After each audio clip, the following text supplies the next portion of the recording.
Live from Fargo and serving you on TV, online, and on the go. This is Valley News Live at 10. This just into our newsroom. A man is in jail at this hour in Roseau County, facing several charges of soliciting sexual acts with a minor.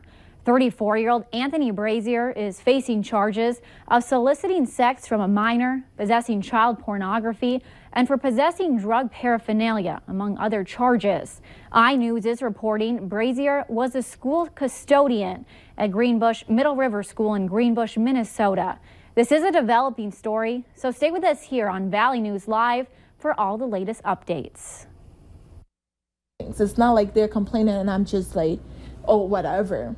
I'm doing these things to compensate because I understand there's people in the back and we need to live civil.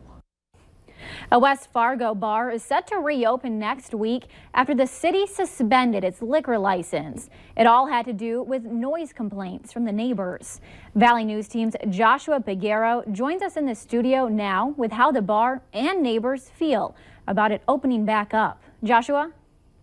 Melanie, the Awake Lounge will finally open on Tuesday. The city had suspended its liquor license for 2 weeks. The reason was the city of West Fargo received 23 noise complaints since last July against Awake Lounge. The bar has only been open for about 4 months. Neighbors we spoke to, with the client speaking on camera, say the music at Awake Lounge prevented them from sleeping. One neighbor says her home is only a few feet away from the bar and she'd hear people leaving at night. But bar owner Richelle Aboa says she's done everything she can to fix the problem. The city of West Fargo admit that this would not be the best place for a bar, but yet, and again, they approved the liquor license. Who comes to a bar with no music or a lounge with no music? Aboa says she was clear with the city, her landlord, and the Planning and Zoning Commission that she was opening a bar near homes. Before her lounge even opened, there were several bars in that very space she now occupies. We asked Aboa if she thinks there's more to the complaints. She says she feels like she's been set up for failure and that race is a factor. A lot of people are probably gonna listen to this and be like, oh, it's the race card again. But I'm the only black female bar owner in Fargo, West Fargo. Aboa says she's going to try to get out of her leash, and since she's already spent $6,000 soundproofing the bar. Melanie? Okay, thank you, Joshua. If the city gets another noise complaint within 30 days of the suspension, Awake Lounge will have its liquor license revoked. Temps have been steady and the snow is holding off for a couple days.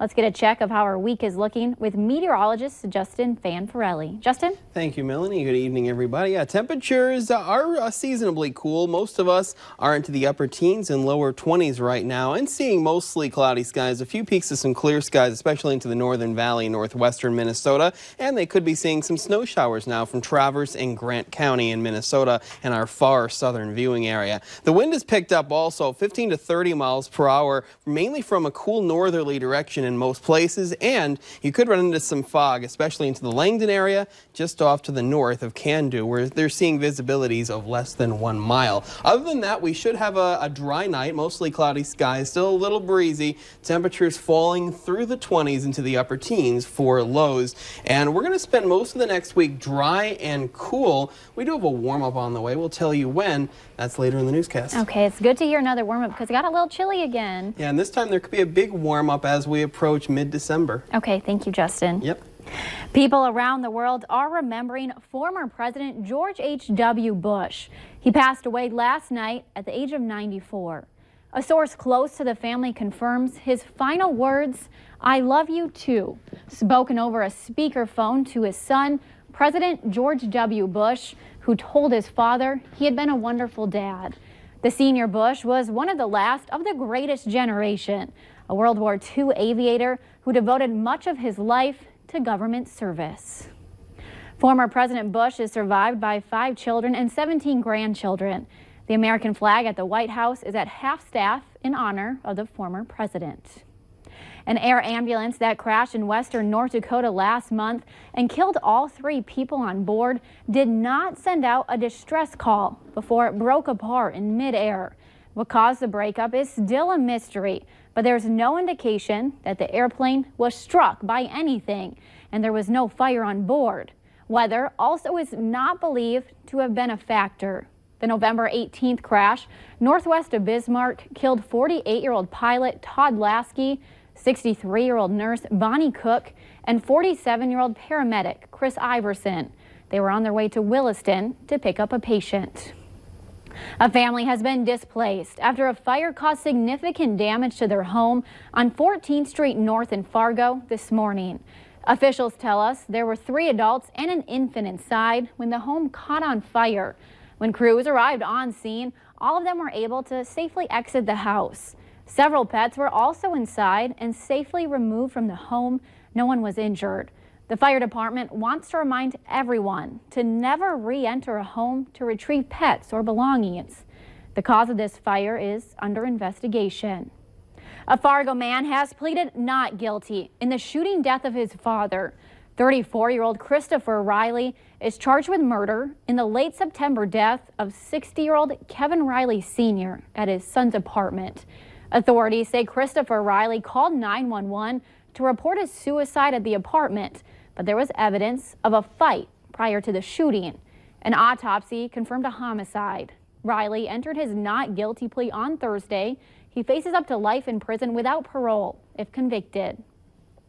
A historic Christmas celebration was held today at Bonanzaville in West Fargo. The Pioneer Village was transformed into a simpler time where carolers sang the sounds of the season and cookies were baked in a wood-burning stove. Families were invited to celebrate the joys of Christmas, both past and present. There was a handful of activities for kids and parents to take part in, like a hot chocolate bar, blacksmith demonstrations, a horse-drawn sleigh ride, and of course Santa was there to get some ideas for Christmas gifts and take pictures. Parts of Alaska are recovering after a magnitude 7 earthquake shook the area on Friday. The details on the damage are still ahead tonight.